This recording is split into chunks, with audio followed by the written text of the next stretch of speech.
Before we start today's show, we want to invite you to stick around at the end of the episode to enjoy a preview of a new podcast that premieres on July 14th. As the industry's exclusive cannabis podcast network, MJ Bulls is proud to present Women Leading in Cannabis. Join host Kira Reed each week for inspirational discussions with women who are leading the cannabis industry. Welcome to Hemp Barons.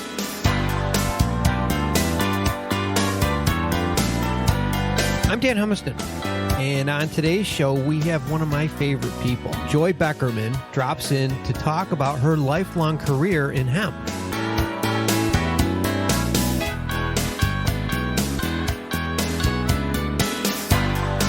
Joy's had such a colorful life that it was impossible for us to edit the show without cutting out a lot of really good stuff. So we're going to do it in two parts. We'll do part one today, and we'll do part two next Tuesday. I know you're really going to enjoy this show, so let's get it going and join my conversation with Joy Beckerman.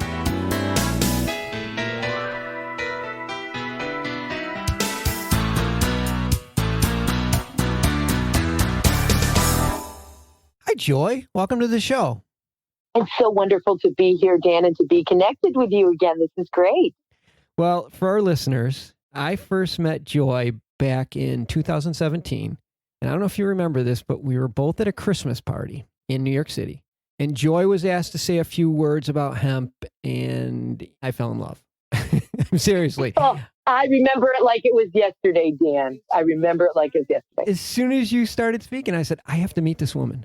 I have very seldom heard anyone, not just knowing as much about a product, but being as comfortable with the audience. It was like everybody was just sucked in this small room to this little lady. Just the passion was just oozing out of your butt. And it was like, oh my God, I have to meet this person. So for our listeners, you be ready, strap in, lock yourself in, because this is going to be the best show. And thank you right back, brother. It's my passion, my total passion. Well, let's jump into it. You've been in the industry for most of your life. So just give us a quick overview, your career, talk about Hemp Base International. Just give us the whole story.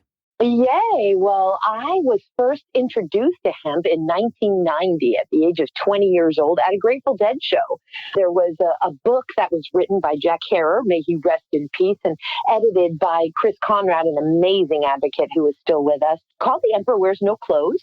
Keep in mind that the United States government didn't just want to remove the hemp plant from our consciousness. They wanted to remove all knowledge of the hemp plant from our consciousness. So in the mid-'80s, Jack and Chris got together and said, we have got to be able to prove the United States history here. They knew that there had been a film in 1941 or 42 that the USDA had put out called Hemp for Victory, because they needed U.S. farmers to grow a ton of hemp for the war effort, for the Navy effort. They knew that we had this incredibly rich history, but it wasn't in our museums, and they scoured the National Archives in Washington, D.C. and multiple other libraries. And they published all of these documents to prove to us the reality, and called this thing The Emperor Wears No Clothes. It's now probably in its 15th or 16th edition now, but that book really was the start of the cannabis movements in all of its forms. Mm-hmm. And then the information would get distributed through the Grateful Dead tours. This information was spread throughout the United States and the world through these concerts with, anywhere from 20,000 people to 60,000 people. And I got a flyer with some excerpts from this book, The Emperor Wears No Clothes, at a Foxborough, Massachusetts Dead show in the spring of 1990. When I got that flyer, it affected me on a cellular level and truly altered the trajectory of my life.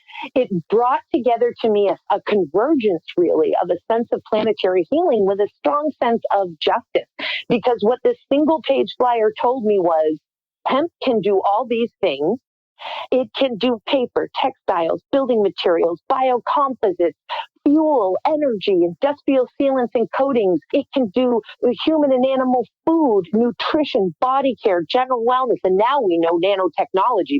So it said here it can do all of these things. It's a fast-growing, carbon-sequestering plant. When treated correctly, it can heal and build the soil. And guess what? It's illegal. It's safe. It's helpful. and it's a criminal act in the United States of America to grow. And even as I sit here and say those words to you now, 29 years later, I get chills because it blows my mind, brother. And it blew my mind there, and it really affected me and sent my life on a course. That is so cool. The idea or the movement began at festivals, essentially. Mm-hmm. And they got people like you and other people inspired enough to join the movement, to push it. And it finally, like you said, it sends goosebumps that we are where we are today. Just where we are today, right? And then, so 1990, then I'm following the Grateful Dead for a little while longer. And then 1994 comes along, and I open up a store in Woodstock. In fact, the first hemp store in the state of New York. No way. In Woodstock. Yeah, Woodstock. Nice.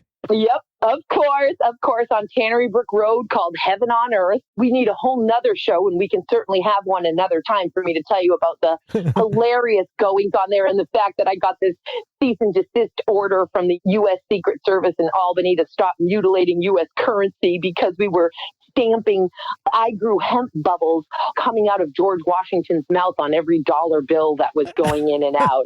And then what happened was, because of that cease and desist letter and the tremendous amount of recognition and press coverage that it got, there was a lot of paranoia. And the folks that were supporting the store in the Woodstock community didn't dare to be seen going into the store anymore. At that point, the first inaugural hemp bill passed in Vermont in 1996, and I was appointed to serve as secretary of the Vermont Hemp Council. So I relocated the family to Burlington, Vermont, and stayed in that role and helped to run and assist and manage 3 Vermont hemporiums, which were hemp stores in Vermont that also manufactured some of their own products, like dyed hemp twine and some sundresses and things. And then my children got a little older, and I was a single mother at the time.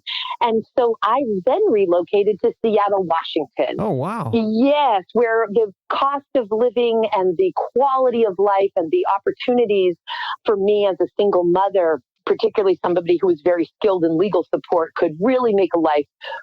So I began a dual career in complex civil litigation and compliance along with hemp throughout raising the kids, and did that for 20 years in Washington. That 20 years in compliance and complex civil litigation with some of the finest attorneys on the West Coast in some very high profile cases that I was lead paralegal to.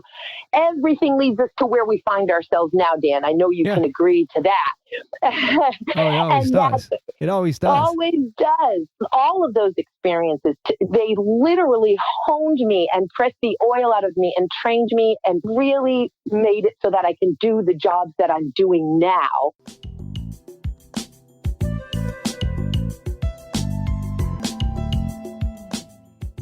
This leads us right into Hemp Base International and all the other irons you have in the fire. Jump in. Let's talk about Hemp Base International. Start there. Yes, great. So in 2014, I formed Hemp Base International, which is an expert witness and legal support and consulting firm specific to hemp. I serve clients all over the globe. A lot of my clients are attorneys, because marijuana law or adult use or medical cannabis law is fairly cut and dry, because it's either what's going on in this state. But hemp law and policy gets a bit more confusing, because we have federal law. The feds just haven't even acknowledged, right, on many levels at all, medical or adult use cannabis, but they certainly have acknowledged hemp. So there's this constant interfolding of local, state, and federal. And so I service a lot of attorneys. However, I did a lot of hemp extract consulting. And now, as of January 1, I also have the role as the regulatory officer and industry liaison to Elixinol. Oh, my gosh. Yes. Elixinol's huge. It's huge. We're currently in 43 countries with hemp extract, and arguably the 5th largest one in the world. Oh, and those guys are great guys. They've been exhibitors at our show every year. Super good people. That's a great company wonderful. to be with. Yeah, no, congratulations. They're just Thank you so much. And between that and obviously the purity and potency and transparency of elixinol and the standards that they uphold, they put so much money into the nonprofit arena and into lobbying efforts and advocacy efforts. That's a company that really puts its money where its mouth is. And that's what gave the opportunity for me to really get to know it, because we continue, but have been just doing some very important nonprofit work, not just on the state level, but at the federal level and global levels. They really engage in the process. I commend them for doing it, though, because it's not as easy as, but they should do that. They need to give back. And I'm not surprised at all that elixinol is right at the front of that pack. They are right at the front of that pack. I have to also state, because it's so near and dear to my heart, because of the nutrient-dense hemp seed. It is the highest digestible form of protein on the planet between planet animal kingdoms. It, of course, is the perfect ratio of omega-3s and 6, gluten-free, it's non-GMO. It's the superfood that really requires a super hempen cake. And so I'm also very proud to be a co-founder and senior advisor to Colorado Hemp Works, based in Longmont, Colorado. And that's our nation's first post-prohibition grain processing facility. We press hemp seed oil and whole hemp seeds and make whole protein powder, hemp protein powder. Whoa. So very proud of that. They're in Colorado, you said?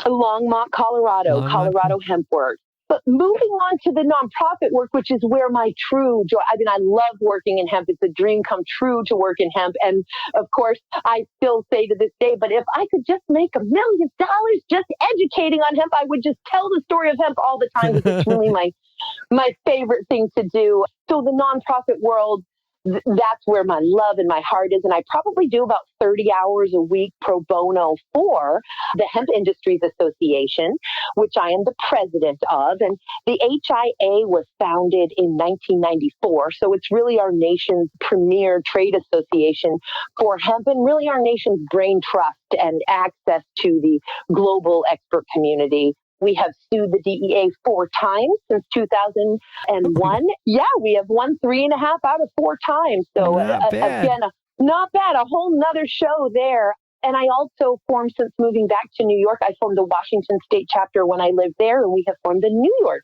State chapter, which I'm currently the president of as well. And we have a very robust, as you know, program for hemp in New York State. I'm so thrilled to be here. I call it the Hempire State, although I always called it the Hempire State, and people told me I was crazy. Well, who's crazy now?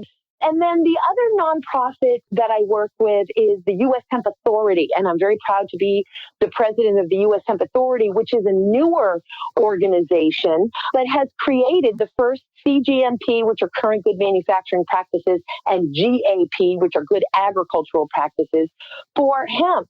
And we're certifying dietary supplements, food, and cosmetics that are made with hemp right now. It's a very important piece of the industry, because while we love and need to continue to preserve and protect cottage industries, we do have to understand that we're, especially when it comes to hemp extract or hemp-derived CBD products, and anything that is for human or animal consumption or to put on our bodies, how is the customer going to know when they go on the shelf with all of these products? How do I know? Well, we've got the U.S. Hemp Authority certified seal now, so they can at least understand this is safe, this is quality assured, and it also tells law enforcement this was sourced from legal hemp. Which is so important, because a couple missteps at this point could just set things back. We don't need that. So just to make sure that it's put that stamp of approval on there. It's necessary. Other industries are used to doing it, and we should just fall in line. I think that's great.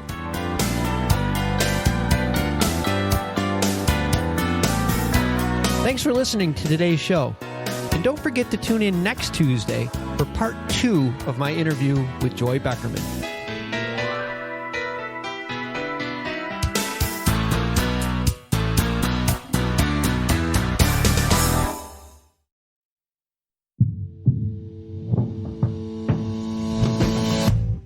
Tell me, boy, you make me so bored. You need to walk the other way.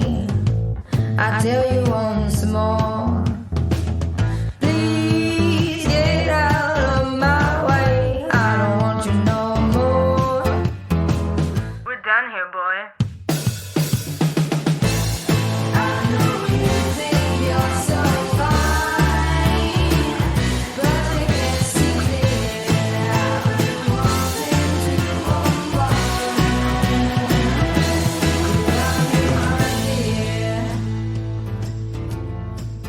Hi, my name is Kira Reed, and I'd like to invite you to be inspired by the women who are leading in the cannabis industry. Each week, we will discuss empowerment, leadership, and what it means to be a woman in charge in marijuana, hemp, and CBD.